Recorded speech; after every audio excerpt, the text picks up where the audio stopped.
LIC गरीबों के पैसों के साथ खेल रहा है, पॉलिसी होल्डर्स का पैसा तो डूब रहा है।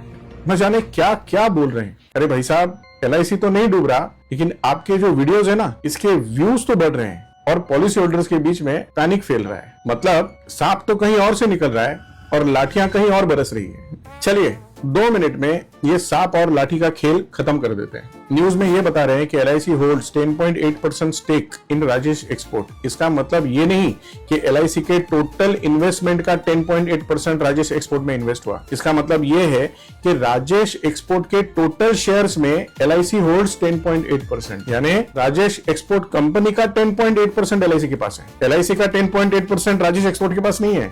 थोड़ा और डिटेल में बात करते हैं। मार्च 2026 के अनुसार राजेश एक्सपोर्ट के लगभग 3 करोड़ 18 लाख शेयर्स ये LIC के पास है, जिसका टोटल वैल्यूएशन 256 करोड़ से लेके 340 करोड़ के बीच में है।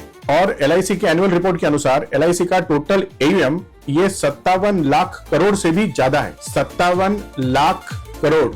तो इसमें राजेश एक्सपोर्ट का एक्सपोजर कितना है? 0.006%।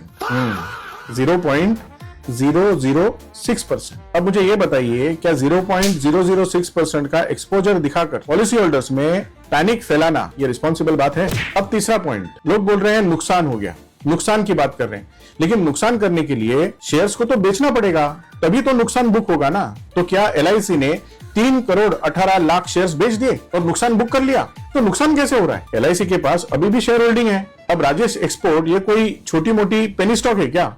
ये एक लिस्टेड कंपनी है और फॉर्च्यून लिस्ट में आती थी और वेलकम भी जैसे ग्लोबल एसेट से जुड़ी कंपनी थी। या फिर नुकसान किसे हो रहा है? अब आता है गवर्नमेंट प्रेशर के मुद्दे के ऊपर। लोग बोलते हैं गवर्नमेंट प्रेशर में LIC शेयर्स खरीदती है। मुझे एक बात बताइए, क्या LIC ने राजेश एक्सपोर्ट को लोन दिया था, या जो भी ये शेयर्स उन्होंने लिए थे ये राजेश एक्सपोर्ट के प्रेफरेंशियल अलॉटमेंट में लिए थे? तो पब्लिक डेटा के हिसाब से नहीं। LIC ने सारे शेयर्स नॉर्मल इक्विटी मार्केट से खरीदे हुए हैं, जैसे कोई भी इंस्टीट्यूशनल इन्वेस्टर मार्केट से शेयर खरीदता है। अब सेबी का और राजेश एक्सपोर्ट का जो भी मैटर है वो इंटरिम स्टेज पे है। इन्वेस्टिगेशन अभी भी चालू है, अभी भी फाइनल फाइंडिंग्स बाकी हैं। लेकिन एक बात तो क्लियर है, LIC का इसमें कोई भी रोल नहीं है और LIC ने भी राजेश एक्सपोर्ट में उसी तरीके से इन्वेस्ट किया है जैसे और इन्वेस्टर्स ने किया है। तो 0.006% का एक्सपोजर बता के पॉलिसी होल्डर्स के मन में पैनिक फैलाना ये सही बात नहीं है, गलत है।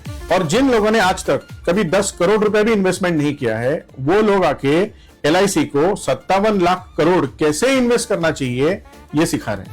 नहीं, सिखाने के लिए आप तो सिखा सकते हो, लेकिन मुझे लगता है LIC बहुत अच्छा काम करती है। वीडियो बनाने से पहले थोड़ा स्टडी करो और रिस्पॉन्सिबल बनो। LIC करो, जिम्मेदार बनो।